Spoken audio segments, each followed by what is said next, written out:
আলামিন গোটা জগৎ সাজাইলেন দুনিয়ার মানুষ একমাত্র তোমার খেদমতের জন্য। কিন্তু এই দুনিয়া যে বানাইলেন, মানুষ বানাইলেন, আদম হাওয়া বানাইলেন, সব কিছু বানাইলেন আমার আল্লাহ একমাত্র নবীর উসিলায়। কে সেই নবী? আমার আদম হাওয়াকে আমার আল্লাহ জান্নাত থেকে বের করে দিলেন। বের করে দেওয়ার পর 300 থেকে 350 বছর যাব আদম হাওয়া কান্না করে আল্লাহর যত নাম আছে সব নাম নিয়ে কাঁদে। গফুরুর রহিম নাম তোমার আল্লাহ আল্লাহ আল্লাহ রহিম রহমান নাম তোমার আল্লাহ।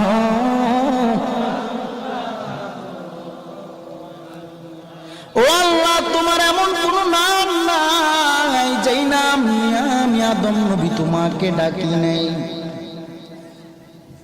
শেষ পর্যন্ত আদম নবী বলে, রে আল্লাহ, জান্নাতের পারে দেখেছিলাম আপনার নামের সাথে আরেকটা নাম, জানি না তিনি কে, তবে তিনি হলেন শেষ নবী রাহমাতুল লিল আলামিন। ও আল্লাহ, মুহাম্মাদুর রাসূলুল্লাহ সেই নামের খাতিরে তুমি ক্ষমা করে দাও। সুবহানাল্লাহ বলুন। ওই নবীজির নাম মুবারক নিয়া আল্লাহর কাছে ক্ষমা চাওয়া মাত্র আল্লাহ বলে, রে আদম, অনেক দেরি করে ফেলেছো। জান্নাত থেকে যখন তোমাকে বের করে দেই তখনই যদি তুমি আমি আল্লাহর নামটা নিতা আর আমার বন্ধু নবীর নাম নিয়ে আমি আল্লাহর কাছে আরজি জানাইতা, এরে আদম 350 বছর কান্না করা লাগতো না। তোমার একবার যদি খালি আমার নবীর নামের দোহাই দিতা, এরে আদম, তোমাকে আমি আল্লাহ জান্নাত থেকে বের করতাম না। এরে নবীর উম্মতের দল, ও খাগালিয়ার মানুষ, কে সেই নবী আমার যেই নবীর জন্য গোটা জগৎ পাগল? আমরা মানুষ হইয়া ওই নবীকে চিনলাম না রে বাবা। কে সেই নবী আমার যেই নবীর মা নাই, বাবাও নাই?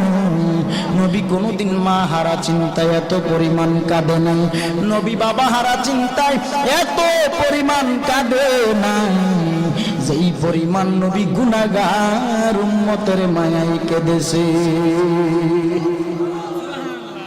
আর আজকে আমরা উম্মত হইয়া ওই নবীকে চিনলাম না, কেমন কপাল পোড়া আমরা। নবী শুধু কাঁদেনি না, নবী এখনো মদিনায় কাঁদেন। শুধু এখনো না, হাসরের ময়দান যেদিন কায়েম হবে সব নবীরা ইয়া নফসি বলে কান্না করবে। আল্লাহর